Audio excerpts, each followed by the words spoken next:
Salam saudara pemirsa, sampai jumpa kembali dengan kami dalam program Berita Pengharapan. Saudara pemirsa, apa sebenarnya yang kita nomor satukan dalam hidup kita ini? Itu nanti yang kita dengar sebentar. Mari kita berdoa sebelum kita lebih jauh mendengar firman Tuhan ini. Bapa, dalam nama Yesus, terima kasih untuk firman Tuhan yang ajaib dan luar biasa kami dengar sebentar. Tolong kami untuk mengerti firman-Mu, dan tolong juga kami sudah mendengar firman Tuhan ini, kami memberi prioritas benar-benar nomor satu untuk Tuhan kami. Terima kasih Tuhan Yesus. Dalam nama Yesus, haleluya. Amin.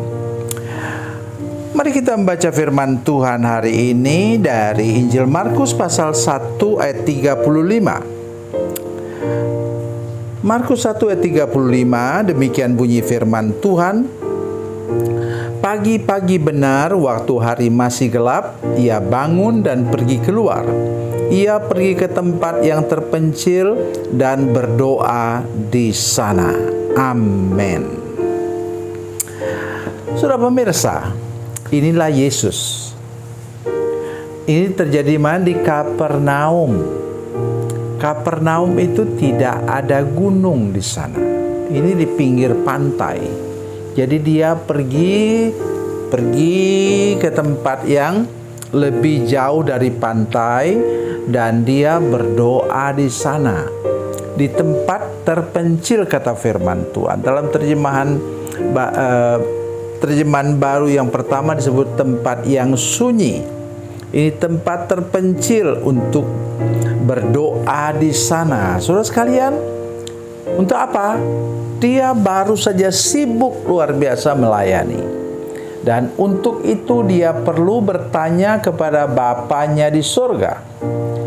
Sekarang, kalau mengatakan kita pakai bahasa yang lain, what next?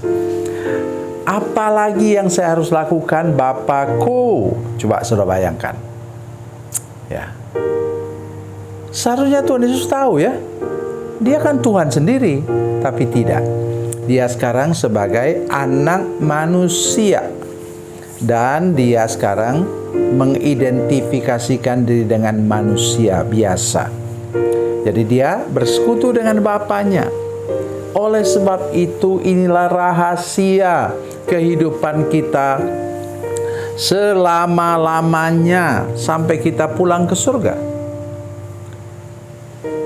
Bangun pagi, ambil waktu untuk saat teduh pribadi. Saya kalau bangun pagi sekarang, bangun pagi, baca firman Tuhan, terutama dari kitab Mazmur, itu yang saya ulang karena saya gampang mengerti. Dan sekarang setelah umur 70 tahun lebih, daya tangkap saya mulai berkurang, bukan berkurang sebenarnya, menurun. Ya, sehingga saya lebih banyak baca kitab Mazmur, ulang-ulang. 150, ulang satu lagi, pasal satu lagi. Nah, tidak pernah lalai. Bangun pagi, saya selalu dibangunkan oleh ibu, karena ibu sudah mulai berdoa jam 2:30 rata-rata. Ya, jam 2:30, 3:30 sampai 4:30. 4:30 dia bangunkan saya. Kami persekutuan pribadi. Sekarang di rumah ini hanya saya dengan Ibu Selvi ada. Tetapi tidak mengurangi. Waktu dulu saya tamat sekolah tinggi teologi di Jawa Timur, dan kami di sekolah teologi yang tinggal di asrama yang sudah biasa mendengar bunyi bel. Jam 4:30 bel berbunyi, dan kami disuruh untuk apa? Untuk persekutuan pribadi dengan Tuhan. Setelah tamat, saya kemudian memang diprogram dulu supaya saya memimpin sekolah tinggi teologi. Waktu itu masih sebutnya Akademi Teologi di Anjungan, Kalimantan Barat, Pontianak, Kalimantan Barat. Jadi jaraknya dari Pontianak itu 75 km. Di sana dekat sebuah bukit, karena ada sumber air di sana, kami mendirikan kampus itu. Ya. Saudara sekalian, kenapa saya mau cerita itu? Teman-teman saya bilang begini, aduh kasihan deh lu Samuel. Waktu itu saya belum menikah, ya, saya baru menikah tahun 83. Kemudian mereka bilang, kasihan deh lu Samuel,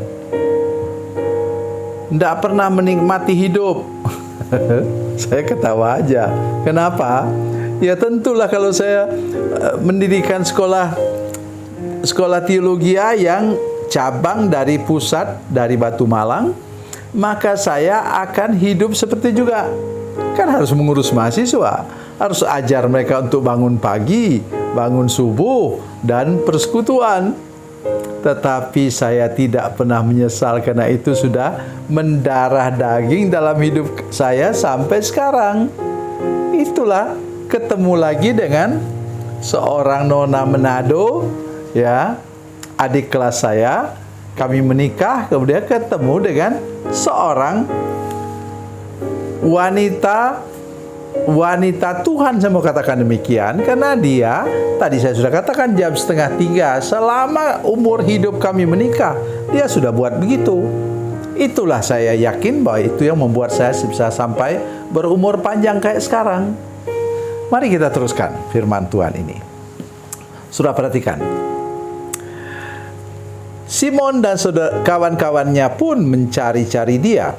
Ketika mereka menemukan dia, mereka berkata kepadanya, semua orang mencari engkau. Jawabnya, marilah kita pergi ke tempat lain, ke kota-kota di sekitar ini, supaya di sana juga aku memberitakan Injil, karena untuk itu aku telah datang. Lalu pergilah ia ke seluruh Galilea, memberitakan Injil dalam rumah-rumah ibadat mereka dan mengusir setan-setan. Kalau kita dengar baca ini, kaget. Ya. Kok malah dicari banyak orang, malah dia pergi ke tempat lain. Di sini rahasianya. Persekutuannya dengan Bapa di surga, dia mengerti kemana dia harus pergi. Seringkali kita salah kaprah, salah arah, karena kita tidak tanya Tuhan. Misalnya mau berusaha, mau bisnis, apa sudah doa puasa dulu? Tanya Tuhan. Kalau sudah mengalami hal-hal seperti ini, sudah saya minta kepada kita untuk mari kita mulai sadar. Seringkali kegagalan datang bukan karena kesalahan Tuhan, bukan. Tuhan tidak pernah bikin salah. Tapi kita sendiri yang malas, bangun subuh, tanya Tuhan, Tuhan mau buat apa dengan saya? Kalau kita melakukan hal itu, niscaya pastilah kita akan sampai kepada tujuan dan rencana Tuhan. Tuhan Yesus memberkati, Tuhan Yesus baik. Mari kita berdoa. Bapa, dalam nama Yesus, terima kasih banyak untuk kasih dan anugerah Tuhan kepada kami. Terima kasih kami sudah mendengarkan firman-Mu. Kami percaya kasih dan anugerah Tuhan ada bersama dengan kami. Buat kami setia mulai hari ini untuk terus mencari Tuhan. Setiap pagi rajin untuk mencari Tuhan, menemukan kehendak-Mu. Dalam nama Yesus, haleluya. Amin.